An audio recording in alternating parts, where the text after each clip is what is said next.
ఇవాళ ఒక ప్రత్యేకమైనటువంటి పరిస్థితుల్లో ఈ సమయానికి లైవ్లోకి రావాల్సి వచ్చింది.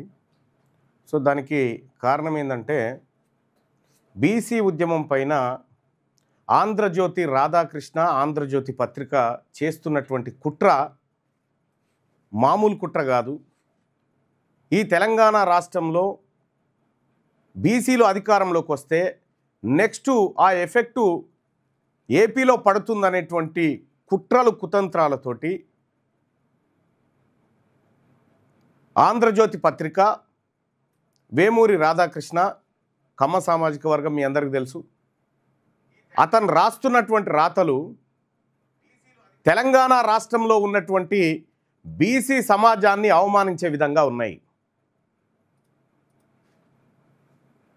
ఇవాళ కొత్త పలుకు అని రాసిండు. ఆ కొత్త పలుకు ఏందో మీకు చదివి వినిపిస్తా. దాంట్లో ఎట్లా విషం జిమ్ముతా ఉన్నాడు బీసీ ఉద్యమం మీద, ఏ రకంగా కుట్రలు పన్నుతా ఉన్నాడు, ఏం నేర్పుతా ఉన్నాడు, ఒకసారి మనం చూడాల్సినటువంటి అవసరం ఉంది. ఈ లైవ్ చూస్తున్నటువంటి మిత్రులారా, ఇది మన బీసీ సమాజానికి చేరవేయండి, అందరికీ షేర్ చేయండి. ఈ కుట్ర కుతంత్రం తెలియాల్సినటువంటి అవసరం ఉంది. ఇక్కడ కొత్త పలుకని రాసిండు. ఈయన రేవంత్ రెడ్డి గారికి ఆ తర్వాత చంద్రబాబు నాయుడు గారికి భజన చేసుకుంటే మాకేం ఇబ్బంది లేదు. ఆయన ఎట్లాగో తబలా మధ్యలతోటే బతికెళ్ళ తీస్తాడు కాబట్టి ఆయన అటు సపోర్ట్ చేసుకుంటే మాకే ఇబ్బంది లేదు తెలంగాణ రాష్ట్రంలో ఉన్నటువంటి బీసీలకు. కానీ ఇక్కడ ఏం రాసుకొచ్చిండు, ఇగో ప్రభుత్వ పరంగా తీసుకున్న నిర్ణయాలు కూడా కలిసి రావడం లేదట. ఎవరికి? ఈయనకు, రేవంత్ రెడ్డి గారికి.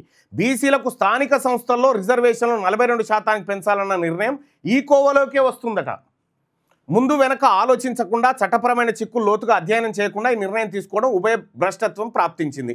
42% రిజర్వేషన్లు ఇప్పించే బాధ్యత కాంగ్రెస్ ప్రభుత్వాంది అని బీసీలు భావిస్తుండగా పార్టీకి, ఇక చూడండి, పార్టీకి అండగా ఉన్న రెడ్లు ఈ నిర్ణయం పట్ల కినుకు వహించారు. దళితులు కూడా అసంతృప్తితో ఉన్నారట. ఇక్కడ దళితులను ఎందుకు కలుపుతా ఉన్నావు ఇప్పుడు దీంట్లో?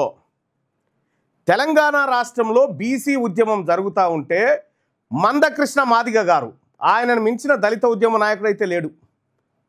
కాబట్టి మందకృష్ణ మాదిగ గారు నడి రోడ్డు మీద నిలబడి బీసీలకు 42% రిజర్వేషన్ కావాలని వాదించిండు మందకృష్ణ మాదిగ గారు. ఈ బీసీలకు న్యాయం జరగాలని ఎస్సీ సమాజం, ఎస్టీ సమాజం, మైనారిటీ సమాజం అంతా కూడా ముక్త కంఠంతో, అప్పర్ క్యాస్ట్లో ఉన్నటువంటి వాళ్ళు కూడా, పేదలు కూడా బీసీలకు 42% రిజర్వేషన్ దక్కాలనేటువంటి మాటను వాళ్ళు ప్రస్తావిస్తూ ఉన్నారు, రోడ్ల మీదకి ఎక్కిరు. మరి నేను అడుగుతా ఉన్నా రాధాకృష్ణ గారు, ఇక్కడ దళితులు కూడా అసంతృప్తితో ఉన్నారట బీసీలకు రిజర్వేషన్ ఇస్తే. ఏమన్నా సిగ్గుండాలి ఈ విధంగా రాయడానికి? ఆయాల తెలంగాణ ఉద్యమం మీద ఇదే డ్రామా, ఇదే కిరికిరి, ఇదే ఏది అరాగిరి చేసినావు.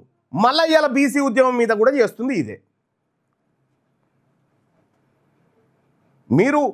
మీకు నచ్చినటువంటి వాళ్ళ సంకలు నాకాలనుకుంటే నాకోండి మీ పత్రిక, తప్పేం కాదు.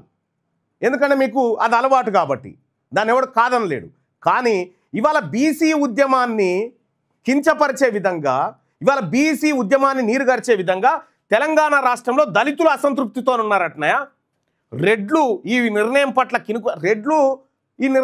కినుకు వహించారంటే సరే, దానికి బాధప్తా ఆ రిజర్వేషన్ ఆపింది వాళ్ళే, తెలంగాణ రాష్ట్రంలో బీసీలను అనగదొక్కుతుంది వాళ్ళే. కాబట్టి వాళ్ళకి సహజంగానే అధికారం పోతే ఇబ్బంది అవుతుందని వాళ్ళు చేస్తారు. కానీ దళితులు కూడా అసంతృప్తితో ఉన్నారని దళితులకు ఏమి ఇబ్బంది అయింది? మా దళిత సోదరులు వాళ్ళ జనాభా వాటా ప్రకారం వాళ్ళకి రిజర్వేషన్ దక్కుతూ ఉంది. వాళ్ళది మేమేం తింటలేము. మీదికెళ్ళి దళితులది, బీసీలది, ఎస్టీలది దొంగతనంగా ఈడబ్ల్యూఎస్ పేరు మీద దొబ్బుక తింటుంది మీ వర్గాలలో. ఇలా ఏబిఎన్ రాధాకృష్ణ గారు, మీరు జాగ్రత్త. ఎందుకు చెప్తా ఉన్నంటే, పత్రిక ఉంది కదా నా దగ్గర, ఈ బీసీ ఉద్యమాన్ని నా ఇష్టం వచ్చినట్టు రాసుకుంటా పోతా, ఇట్లే దేని కించపరుస్తా. ఆయాలు ఏం చేసినావు? 2014లో ఆర్ కృష్ణయ్యని ముఖ్యమంత్రి అభ్యర్థిగా చంద్రబాబు నాయుడు ప్రకటించినప్పుడు ఏం కూతలు రాసినావు నువ్వు? ఆయన తీసి చూసుకొని పత్రిక ఆయన ఏం రాసినావు? బీసీలు వెనకబడ్డారు, బీసీలకు అవసరం, చంద్రబాబు విజన్ అని రాసుకొచ్చినావు కదా. మరి ఇవాళ ఏమైంది మరి? ఇవాళ ఎందుకు బీసీ ఉద్యమం పట్ల నీకు అంత కోపం ఎందుకు వస్తూ ఉంది, అంత ద్వేషం ఎందుకు పుడతా ఉంది బీసీ ఉద్యమం పట్ల? ఎందుకు పుడతా ఉందంటే తెలంగాణ రాష్ట్రంలో బీసీలు అధికారంలోకి వస్తే నెక్స్ట్ ఏపీ మీదనే పడతారు కాబట్టి ఏపీలో ఉన్నటువంటి తన కమ్మ సామ్రాజ్యం కూలిపోతుందేమో అని ఆయన బాధ. ఇప్పుడు ఏం రాసినావు ఇక్కడ? దళితులు కూడా అసంతృప్తితో ఉన్నారట బీసీ ఉద్యమంలో. ఈయన కుట్రలు చూడు. దళిత సోదరులు రోడ్లెక్కి బీసీలకు రిజర్వేషన్ కావాలని కొట్లాడుతూ ఉన్నారు ఇలా మాతో పాటు. నిజానికి బీసీలకు రిజర్వేషన్ల అంశంపై గతంలో పలువురు నాయకులు చేతులు కాల్చుకున్నారట. చేతులు కాల్చుకోలే, అప్పర్ క్యాస్ట్ దొంగ నా కొడుకులు చేసినటువంటి కుట్రల కారణంగానే అయాల కాకా కలేకర్ కమిషన్ దగ్గర నుంచి మొదలు పెడితే అనంతరామన్ కమిషన్ దగ్గర దాకా మీరు చేసిన చెయ్యని కుట్ర లేదు, చెప్పని కుతంత్రం లేదు. ఎందుకు ఈ విషయం చెబుతా ఉన్నావు ప్రజల్లో? ఎందుకు ఈ విషప్రాతాలు రాస్తా ఉన్నావు? మీ వ్యాపారం అభివృద్ధి కావాలని కోరుకుంటున్నారా? అయితే వెంటనే క్యూనస్ ని సంప్రదించండి. Schools, colleges, banks, shops, office promotions, land promotions, political promotions, restaurant promotions, hospital promotions, పుట్టినరోజు వేడుకలు, శుభకార్యాలు, వ్యాపారాలు ఏవైనా, సందర్భం ఏదైనా ఇప్పుడే క్యూనస్ ద్వారా తెలియజేయండి. మీ వ్యాపారాన్ని అభివృద్ధి చేసుకోండి.